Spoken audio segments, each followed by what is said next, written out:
السلام عليكم البنات. اليوم ان شاء الله نوجد معكم الغريبه اللي حطيت معكم هنا في تيك توك. كندير 250 غرام ديال الزبده، كتكون درجه الغرفه. كنزيد عليها 2 كيسان ديال سنيده، قبيصه ديال الملحه. هنا كناخذ البسكوي كنحمرو وكنطحنو مزيان. من الاحسن ديروا بسكوي يكون فيه بنين، يعني فيه واحد المذاق زوين، ولا ديروا كاس ديال بودره ديال الحليب حتى هي تحمروا وديروه.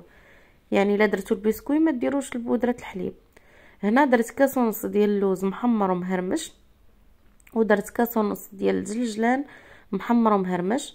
زدت هنا واحد الساشيه ديال الخميره فيها 19 غرام، يعني هذيك فيها 15، وزدت 4 غرام.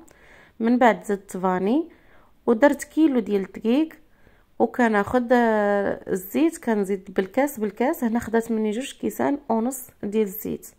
نتوما عاد تلكوها مزيان، تمعكوها هاد العجينه باش كتحيد داك الجلوتين، داك الدقيق كيطلق داك الجلوتين ديالو.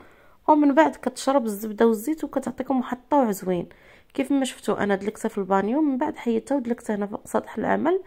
يعني عندكم شي طبله دلكوها مزيان باش تحاولوا تاخذوها. يعني ضروري العجينه تكون شويه رطبه، كتكون كتفرتت وفي نفس الوقت كتجمع. هنايا انا شفتها باقا شويه، ولكن مني كنجربها يعني كتكركب ما كتشققش، ولكن زدتها واحد شويه ديال الزيت، هي باش قلت لكم العبار ديال 2 كيسان ونص. صافي كنشدها نغطيها وكنديرها نخليها حدايا ونبدا ندير. كنتي ما عندكش الوقت كديرها في واحد البلاستيكه وتبقاي تصايبي فيها وتحطها فوق الطاوه ديال الغريبه. ما عندكش الطاوه عاد ديرها في طاوه عاديه، ومن بعد كتدخلها الفران يكون سخون على درجه الحراره 250. كتدخليها تشقق، كتحاولي تنقصي البوطه وتخليها حتى كطيب واحد شويه صافي وتخرجيها. هذا هما المقادير، الصحه والراحه.